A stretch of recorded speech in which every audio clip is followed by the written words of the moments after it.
Yale Brothers, episode 71. 71. 2, 3.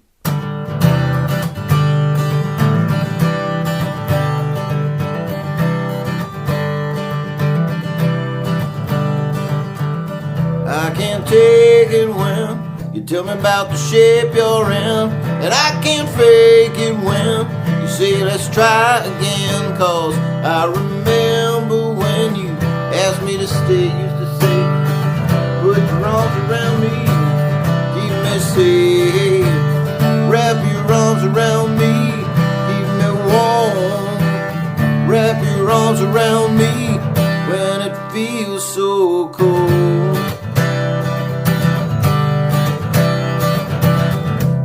Stand outside and curse the rain, spend your whole life waiting for your ship to come in. Go where the grass is greener, things won't change.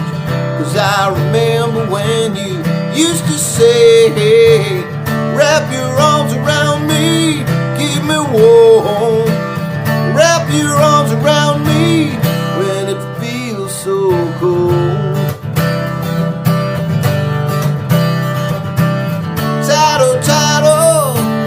Hold me close, make it all night, don't let go. Tattle, tattle, hold me close, make it all night, don't let go.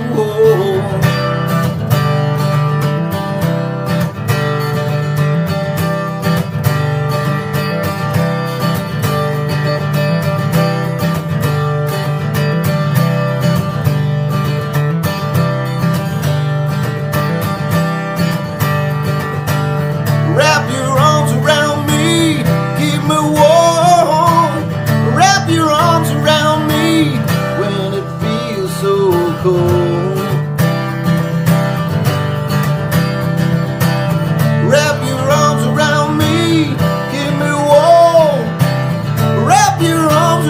me when it feels so cold.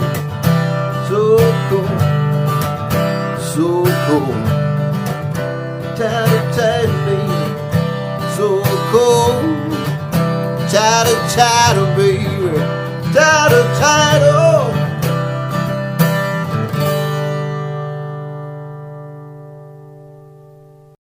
Hello, how's it going? Welcome to episode 71 of the Yale Brothers show. I'm Chris. And I'm Roger, and welcome, Chris. How are you? I'm okay. How are you? I'm okay. Did I sound phony right then? Kind of. That's okay. What did we just hear? That was new to me.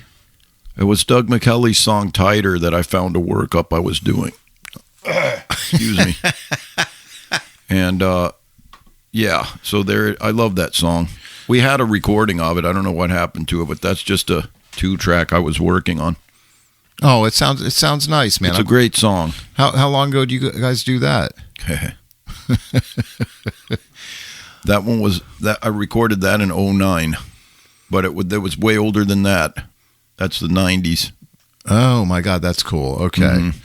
That's cool. I want to tell you, I took a few minutes and hung with little Stevie downstairs. Yeah. She is so sweet, man. My cat, she's hanging on. She's the friendliest cat I ever met, I think. She's the friendliest cat ever, man. Now, how old is she now? Oh, about 16. Well, she seriously, her eyes look clear and stuff, and she moves around great. Yeah, she just isn't eating that great, so we have to give her a couple syringes of food every now and then, but she does eat a little. Oh man, she came onto my lap, and I didn't want to. That's why it was a couple minutes getting up here. Yeah, she's got a little kidney failure going on for the last couple years, but she's hanging in there. Oh man, I don't know. I'm very sad, but she's okay right now. Yeah, and you said like feeding her with a syringe. That's okay if she's going to eat. Yeah, Poor but she little still thing. eats. She'll let me know. But she's still sweet, and she was purring a little downstairs. Yeah, she's not. I mean, she's bright-eyed. I don't want her to suffer, and I want her life to be okay. Yeah, me too. Me too, man. Speak. I saw another cat, the one you call Kevin, outside. Yeah, what about Kevin, the black cat? But Kevin, like if there was a stoner cat, his name would be Kevin. I don't know why. I don't know. It just sounds like to me, it sounds like a stoner kind of thing. Oh, that's my cat, Kevin. Yeah. You know what I'm talking about here? Oh, I guess. Hey, Kevin. Hey, Kevin.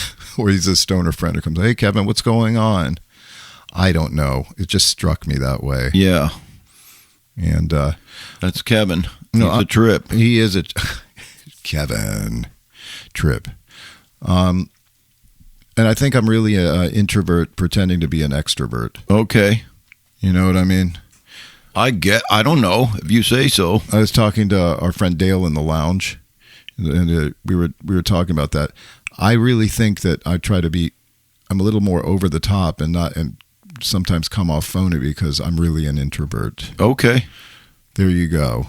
Well, there it is. I don't even bother pretending. I really can't be bothered. No, exactly. I actually don't care what people think, man. No. You know? No, exactly. Especially at my age. Well, I have a joke for you. If you maybe kind of lighten things up a little bit. Ready? Like if nobody likes you, here's a little line. Nobody likes me. Yesterday, even Alexa told me to fuck off. That's funny.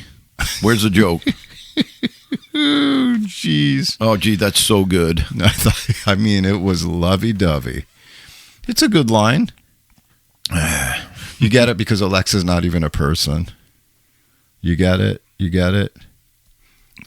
My son hates it when I say get it. It's pretty stupid to say you get it, man. Get it? You get it? Anyway. If you have to ask that, it's not funny. Oh, no. But I thought, it's unfunny. I think it's funny. No. Oh. Not that great, man. What if you asked Alexa something and she did tell you to fuck off? I would laugh.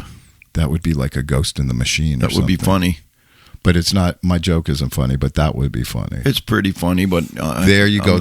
I'm not. I don't think it's that great. That's all I wanted. I didn't That's what you want to live laugh. For. He lives for the approval of the crowd. Did I say it wrong? Nobody likes me. Yesterday, even Alexa told me to fuck off. Anyway, no, still, contrived. It still doesn't land. Doesn't land anywhere around here. Well, I never purported to be a comedian. Are you going to do a stand-up now? Oh no! Can you imagine trying to do a tight five and a comedy open mic? No, thank you. Oh man, that takes balls, dude. Yes, balls. That's kudos to anyone who tries that. Go try it, man. Oh please, dude. Stretch your legs. Yeah. Forget about. Yeah. Hey man, my voice is all. Sorry. No, yeah, but it's damaged. You made it through the last gig. Again. Barely. But I'm looking forward to taking some time off, resting my voice. What's happened? I don't know. I strained it doing some stupid cover tune months ago. I thought you were in your home studio doing something, practicing singing, and blew something. No. I remember when it happened. Did you feel yourself straining? No, I hit a high note and something happened. Plus, I've had a cold now, so yeah, maybe I'll lay off cigars and just lay off the whole damn thing as I know it. Well, that can't be good for your throat. No, probably not. I'm sure it would be considered. It wasn't good for Sigmund Freud's throat. It's not good. Really? Died of throat cancer. No, I did not know that. Oh, my God. Now there's a brand called Freud. I don't know. You really want to... Really? Okay. Oh, we didn't dig deep enough to figure out what happened to him. That's a great brand name, man. Oh, my God. I think you might want to rethink that name. Well, they should have one. If it's a Freud one, they should have one called Blow. Why? Didn't he do Blow? I don't know. I could be like seriously off base, but I'm going to look for that. Well, so what? I mean, it was legal back then. Yeah, so what? Everybody did blow. It's illegal now and everybody does blow. No, not really. I don't. I'm straight edge, but... I'm sick of talking about drugs, man. Okay, well, let's talk about something else that I got. Got any blow? Yeah, then you talk about nothing. Right? Well, that's what we're doing now. Yeah, it's a podcast about nothing. Okay, that's not... You're going to get... Well, no one's listening anyway, so you can't get sued. Get sued. Pay up, man. Hey, I know we've talked about this a couple times before, but this morning I was thinking about our trips to the Vagabond movie house on Wilshire back in the day. Yeah. nobody calls them movie houses for one thing, and our dad was so old and Uncle Roger was so old. They called them movie houses, and you and I call them movie houses, and I get made fun of for calling them a movie house. Well, that's the same. You can call it refrigerator and icebox too, Dad. I'm looking at you, Brendan. Icebox. Icebox, that's right. But nobody calls them movie houses anymore, but the Vagabond, was really a movie house because they played all those old movies, and I think it's indicative of living in L.A. that you grow up in all these with these strange movie houses. Especially, Dad used to drag us to all those MGM musicals. I loved it. Part of our exposure to the old days and the old ways. There was a little place called the Bijou for a minute on Hollywood Boulevard that used to play silent movies. Oh, didn't we go in there once, and not too? Even more than silent movies. Yeah, a couple times. There was a little screen in there. Yeah. By a little bookshop. I think it was by C.C. Brown's there. It was by C.C. Brown's, and it's so funny you brought up C.C. Brown's because I was going to bring up Swensen's. Okay. The lemon custard ice cream over there. Ooh. How about that guy Yeah, his name was, I think, David Bynum. David Lee Bynum used to do some strange little comedy stuff out front. Yeah, and he was kind of a trip. I didn't know what to make of him, but he was always there, like clockwork, doing his shtick. Playing sped up songs. Yeah. Lip syncing.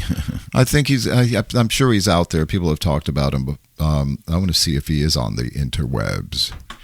But those MG musicals, I mean, even before we went to MGM musicals, before we even went to the Vagabond, Dad took us to see like That's Entertainment and all that with all the old MGM stars. Mm-hmm. But the crazy thing, he took us to the Vagabond to see movies like with Fred Astaire, Ginger Rogers, Eleanor Powell, Mickey Rooney, and Judy Garland. But they had trippy names. Mickey Rooney and Judy Garland, we saw like Babes in Arms and Strike Up the Band and stuff like that. Yeah. But the dancing ones were like all kind of in this big catch-all. Oh my God, like Broadway melody of X year. You know what I mean? Insert the year. Yeah. Right? You know what I mean? Broadway melody 1936, 38, 1940, most likely, most of the time with Fred Astaire. Sometimes with Ginger Rogers, but Eleanor Powell, Dad's hero, was in some of those. Yeah. And I think she at the Vagabond one night? I don't know, man. Someone was. Dad went up and gushed over them. But they had some kind of. I met her though. Where'd we meet her? We either met her there at the Vagabond or at the Academy. Probably the Academy, man. She could have been. Eleanor Powell might have been a special guest at the Vagabond too. Huh. And then Dad being shown her tap shoes. Oh yeah, a Capezio on Vine. But then we got exposed to the wartime stuff, you know, like with Gene Kelly, Anchors Away and On the Town and stuff like that. It was important for Dad to expose us to that stuff. Yeah. And I'm glad we got exposed to that culture. Sure, me too, man. Come on, boys, let's go to the Vagabond. Yeah. And it's fun. Yeah. And we took to it. We enjoyed it. But, I mean, they certainly didn't get rock and roll because they were, I don't know what they got, but they had Dad and Uncle Roger had a skewed version of what rock and roll was. You can't write about death. Really, Uncle Rog? I can't use the word die? Bull. Why? He was kind of superstitious anyway. Probably show business, you don't want to die on stage. That's exactly what I want to do. No, but die like comics die. I know, die a death. Die a death instead of kill. Is this anything? You shouldn't die on stage, but you should kill on stage. Yeah. That's funny, dude. So funny, man. No, it is. It is funny. Oh my God. But I'm glad to be doing this in person because I still haven't worked out the sound of the remote recording. Well, I can't help you. You're going to have to figure it out on your own, man. I know. I'm going to do it. I told you what buttons to look for. Yeah. In the Zoom app. I'm going to look again. There was that little settings stuff, but original sound. Anyway, don't worry. I got it. Okay. Well, if not, you can always hawk your thing, L-8. No, I still want to record on it. Okay. Well, then record on it. It's so easy just to have a thing in front of me instead of all that DAW stuff. Duh. When I look at it, I'm like, Have you tried multi-tracking on the Zoom L8? Not yet. It's easy, man. I want to grab. It's not the easiest machine. No, because that little screen isn't that very friendly. But it's great for what I'm doing here, which is almost nothing. That's good. It's like having a little Porta studio. We've recorded 70 shows on here. I haven't really done music on it. I haven't really done much music. Yeah, but but I've been playing every night. But that's not standalone. Then you dump that into Logic Pro. Yeah, but I'd rather just go into Logic Pro. Yeah, and there's some kind of presets on here. I'm thinking you can put a whole interview on one, just at the touch of a button. Yeah, why? I mean, maybe instead of having to see it all in Logic Pro and edit stuff, you could have music in one button. For that episode, you could have whatever you want in the preset button. Don't fall asleep. Yeah. Okay. Well, yeah, that was good. Yeah. Mm-hmm. Okay, Alexa, I get it. Thank you very much. Yeah. Dude, as you know, we took a trip to the mountains finally took our little vacation up to North Carolina and Tennessee up in the mountains. Oh, yeah? Yeah. The trip to North Carolina was fun. We went to places called like Maggie Valley. We went to Cherokee, North Carolina, saw a bunch of elk at the side of the road, there's a elk overpopulation there. Is it a club? Yeah, it's don't be a moose. Don't be a moose on their turf, though, man. Elks Club. Yeah, exactly. Get it? Is it a club? Get it? And we went to a place called Bryson City. Yeah. That also, there's a railroad called the Great Smoky Mountains Railroad. They have like 50 some odd miles of track up there, but we took something called the Tuckasegee River excursion. But on that excursion, they take you to another town, drop you off. You can walk around for a little while, eat. But I really think if it wasn't for the railroad stopping there wouldn't be much going on that front street. And you have to take an Uber back to your other town? I almost was tempted after that to take an Uber back. Because it's too slow. Yeah, because we saw everything that was needing to see on the way up there. But I did trip out a lot because there were they filmed a few parts of The Fugitive, that Harrison Ford version. Oh, yeah. And there were like wrecked train engines. They're like Illinois Southern or something. From that? Yeah, off to the side, kind of bent over and leaning and fallen over. And there was also the Department of Corrections bus over there. They didn't clean it up? No, they just left it there. Is it a tourist thing? It's great. Yeah, the cameras come out. Unfortunately, mine didn't. But it was kind of surreal to see that stuff up in the mountains of North Carolina. Well, that's nice. Yeah. Isn't Gatlinburg Myrtle Beach in the mountains like we said? That's freaking funny. Looks just like it. Look. That's great. We already said that last time. Yeah, but it is, man. I'll tell you how much. Gatlinburg and Pigeon Forge, right? Mm-hmm. Myrtle Beach in the mountains. They call it Myrtle Beach in the sky up there, but the same attractions are up there, just with different landscape, like Ripley's Aquarium and Hollywood Wax Museum and all that stuff. Oh, yeah. But to me, whenever I see Hollywood Wax Museum, I have to think that we just lived a block and a half away from there. I know this. Yeah, exactly. It's, I don't know, like the whole franchise thing has gone crazy.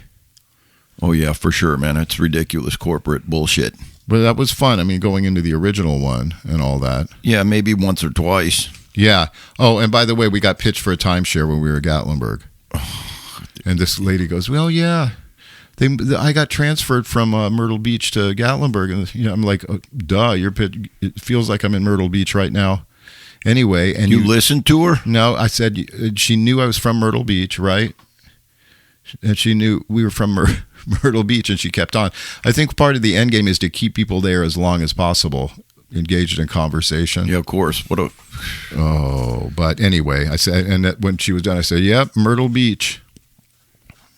Oh God.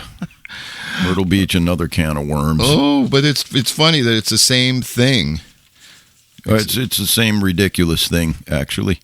You're just talking about the whole claptrap aspect of it.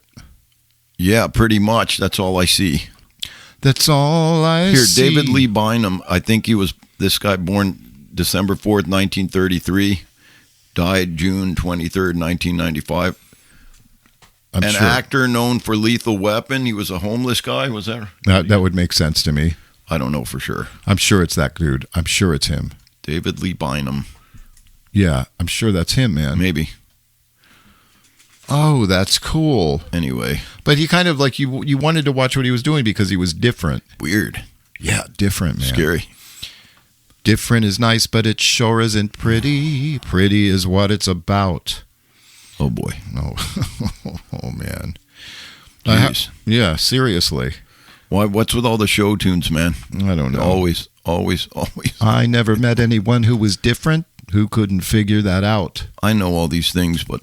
Yeah, I know you do, but you just don't bring them to the surface. You bury them deep. I don't bury anything, man. The trauma of being exposed to show tunes. Why is that a trauma? I know. I'm just making that up. I'm lucky. You are lucky. I'm a man who wants children. I don't know what that is, man, but it's lucky. It's turning slightly gay. Small world, isn't it? Anyway. What is that? It's I don't know what musical it's Robert from. Preston. I don't know what it is, but you're a grandfather now, and how are man. your grandkids? Fine, thanks. It's tripping me out that my first They're just grandchild is fine, coming. man. I'm glad to know it. So you're a man who loves children. Small world, isn't it? Yeah. So you're about to be one. Yeah. Yeah. It's gonna. I don't really even can't get my head wrapped around how it's gonna impact or change my life. But it's coming. It will. Get ready. You'll be doing a lot of babysitting. I have a feeling. Man. I'm okay. Because yours are in town. Yours is in town. Yeah. I can't wait to go back and see mine. But yeah. No. It's incredible, dude. Little human. Little Petri dish. Yeah, that's true. That's true. Yeah, wait. If you go into a little preschool, you're bound to catch something. Oh yeah, as a grown up. But that's part and parcel of the whole thing, man. Yeah. This is great, man. This is great. Old man shit. What are you reading? Are you reading anything new? Not right now. No. Let's see. I finally finished that Main Street book I was slogging through. Yeah. Now I'm on the Awkward Thoughts of W. Kamau Bell. I'm enjoying it, but now I want, before I even read the book, I wanted to watch every single episode of United Shades of America. Yeah. The problem is I miss it when the original broadcasts come on CNN on Sundays, and I'm not sure I want to pay $1.99 for each episode for 7 seasons. So I'm trying to find a way to hack that. Well, I haven't seen much. I saw a great Jerry Lee Lewis documentary. Oh. It was from 1989. It was called I Am What I Am. Yeah. It was like a who's who of music bigwigs, and they all seemed kind of young still, even like... They were kind of young. 1989. It's so funny. I mean, Sam Phillips looked young. Roy Orbison was in like 52 or something. Yeah. Roy Orbison was in it. Johnny Cash was in it. Chuck Berry. Carl Perkins, I said, right? But what a kind of tragic stuff happened to him, Jerry Lee Lewis. Yeah. 2 wives died. 2 of his 2 sons died. 1 drowned. 1 got into a car wreck. It was just, but I never really understood him. He always seemed older to me than he really was. Yeah. You know, and I met him down here. You did? He was playing, he had a gig here, but he popped into one of these clubs at Celebrity Square. What? And Phil is a piano tuner and all that, so we all went over there. No. Yeah. What was he like? He looked like a zombie. I know. He always, that's what I mean. He always looked kind of sickly somehow. Yeah. But was he nice to you? Kind of aloof. That's how he always was, man. Yeah. And then, of course, his cousin Jimmy Swaggart was on there talking about his soul. He was worried about his soul. Yeah. And all that. Sure. Swaggart can play a mean piano, too. Oh, yeah. But the tragedies in his life, and then getting blackballed for marrying his cousin. It was his, like, once removed first cousin or something. I don't even know. What does that mean? I was trying to figure that out last night. It's not the same as saying, this is my first cousin, this is my second cousin. You can have a first cousin removed by a generation. I don't know, man. It was difficult for me to even. I just got it in my head to look and see what that was all about. Still, and I cannot understand it. Go out of the gene pool, man. Go find someone else, dude. If it's good enough for the royal family. Oh, have you taken a look at them? Oh my God, There's something wrong. Yes, there is, but that's all. Victoria was related to everybody. Queen Victoria. Oh yeah. Oh sure. Yeah. All the monarchs from all the other countries all related. Keep it in the family, Vicky. Queen Vicky. Hi, I'm Queen Vicky. Yeah. Oh, Victor. Oh, Victor Victoria. Yeah. But anyway, I came away feeling kind of sorry for Jerry Lee Lewis. I'm sure. I mean, it's a price you pay playing the devil's music. Yeah, of course that came up too. Of course, it's a curse. Yeah, but it seemed that he had a really bad string of events happen to him. I know, I'm just kidding. that. But he could play. It always tripped me out that he had a straight microphone stand, almost in the middle of the piano in front of the keyboard. Huh. Think about that. There's a pole right there, so you see him having to go around it. And surely, I know they had boom mics back then. Of course, man. I never understood about it. It seemed to work for him. He only had 2 piano lessons, apparently. Yeah. And he just played like that. Well, that's all he needs. Yeah, but he played like that before he had the piano lessons. He didn't need any. That's crazy. I should be so lucky. One-trick pony. Oh, but those tricks, though, man. Yeah. Holy cow. Exactly, man. Exactly. Boogie woogie. He made a deal. He made a deal, man. He did it. He made a deal? Yeah. I don't think With so. the record label. Yeah, exactly. What do you think I was talking about? A lot of stuff about Sun Records. That was fascinating shit. Yeah. I could say shit. Oh, you can't. Because I said fuck earlier. So, but anyway, I never really knew much about what him. would be the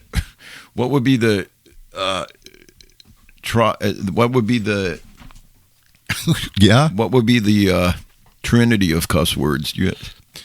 Oh, yes. There's got to be one more left. Yeah, I'm not going to say that one. The things Pascal used to say. I don't know which one. I don't know. Somehow I don't remember right now. Yeah. But yeah. But anyway, that was fun to see the Jerry Lee Lewis thing. Yeah, well, what are you going to do? The trip to the mountains was fun, but in retrospect, we should have picked one spot instead of keeping driving as many places we could see. Yeah. Just maybe because I didn't come back feeling relaxed. No, that's no good. I didn't. We stayed too long in Austin. And you felt like harried? I felt like we ran out of stuff to do. I don't know. Oh, yeah. I mean, we didn't really run out of stuff to do, but what you got to hold on to your wallet, because when you go to places like Gatlinburg or all that, it's the same as being here. Everything costs. Of course. To go to the top in a gondola cost. We passed on that. It was like $37 a piece to go on this little ride up to the top. I like to not spend money, man. No, so we drove through the Great Smoky Mountains and went to overlooks and had a nice time. Anyway, every time I come in here, I see some new shit that you got. No, not really. Nothing's new since you got here. I see an Alvarez soft-sided guitar case over there that I never saw before. That was there. It was? I just needed a little soft case for the baritone guitar so it doesn't have to be naked all the time. Oh, yeah, of course. I found it. Oh, my God. Yeah, so I got some guitars here. Oh, by the way, I was also watching part of a Bob Dylan documentary. I forgot what it's called. Which one? I forgot. It's got Pete Seeger with the long neck banjo that he invented. No Direction Home? Maybe. I don't know. But all the old coffee house days, people yelling traitor when he went to Dave Von Ronk or something. Yeah, something like that. Standing in a bar with an Irish cap on. Yes. That's the one. Guy. Talking about, yes, that's exactly right. Yeah. And they talked about, Dylan said something about Freddie Neal. That must be Fred Neal, like the whole coffee house bunch that we have reacquainted with in Miami. And Oscar Brand. Not us. No. What do you mean not us? We were babies. We're not. I know, but by talking to Fred from the coffee house, on the coffee house stuff from the day. Oh, yeah. Someone brought up Oscar Brand, who also happened to be in Once Upon a Coffee House, it's just like a degree removed. Russell Brand? No. Did I say Russell Brand? No. Oscar. Once removed like a cousin? Yeah, like the degrees of separation from Dylan. Of course, man. I don't know what I'm looking at. Oh, here. man. I don't know. So, anyway, Thanksgiving Day's coming. Yeah. People already have their Christmas shit out. I don't know. The tree lighting was at Broadway yesterday. It's a little bit obscene, isn't it? It's killed it for retail has killed it for me, man. A long time ago. Retail killed the Christmas star. It's not, it's a bit of my soul has been chipped away as well, but yeah. Probably a lot of it. Oh, I think my soul's still intact. My soul's kind of I guard it. Broken. Really, it is? Man. Not mine. It says, her broken soul. My soul goes, good morning, Roger. We're going to try to have a good day again today. The operative word is try. We're going to have a great day today.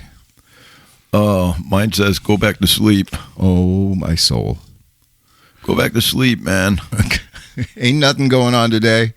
Just be a somnambulist. A little sleep throughout the day. A little of folding of the hands. Love, not sleep. Oh, boy. Oh. What if you're a night owl?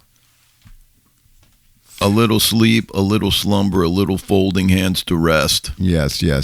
And your failure will be epic, or it says something. Let the devil take the rest. Well, I just made that part up. That was pretty clever, man. I thought you made up the first part, too. Oh, no, that's in the Bible. Oh, yes, it is, as a matter of fact. Okay. Dumbass. All right, dude. You already know that. Well, that's where you started it. Of course I knew that. Fell right in. Hey. I fell right in, too, man. Well, I am happy to be here. I think it's... good to have ya. It's better than doing remote. I like it. Are you sure? Yeah, because I get to see what kind of condition your condition's in when I come over. I don't like it when you always have to find out how I am, man. Remember I'll tell you how I am. Lousy. I said, are you going to be nice to me before you came over here? Are you going to be all lovey-dovey with this me? Is what? No, I don't like that. I know you don't. This is it. Are you in a decent state of mind for this? Yeah. I said, what does that even mean? I don't appreciate this line of reasoning. Yes, exactly. I just hope you will be so nice. I mean lovey-dovey. Yes. I said, I'm sorry, man. Too many demands. I can't promise you anything. And then you said a slap and tickle, and I didn't even bother responding. Well, that don't confront me. As long as I my rent money next Friday. Confront. Yeah, I think that's what the words were in that. I thought it was concern. I think it's confront. Or did he say concern weird? Maybe, but I think it deserves a little look. It seems like it would be concern, but I think it's confront. But anyway, that's all I have this lovely afternoon. Okay, then. Yale Brothers, episode 71. That don't confront me. Don't confront me, man. You don't try to punch me. You'll draw back a nub. And as soon as I said I had a job, she was so nice. Yeah. I mean, she was lovey-dovey. Oh, yeah. Slap and tickle. Oh, yeah. Definitely, man. All right, man. I hope your voice feels better. It doesn't hurt. I don't think a voice feels a certain way. I hope your throat feels better. My throat doesn't hurt. All my high notes are gone. Maybe your balls are finally dropping. All right, ladies and gentlemen, you can find us at yalebrothers@gmail.com. Or Facebook still. And, God bless everybody. Yes. Rock and roll.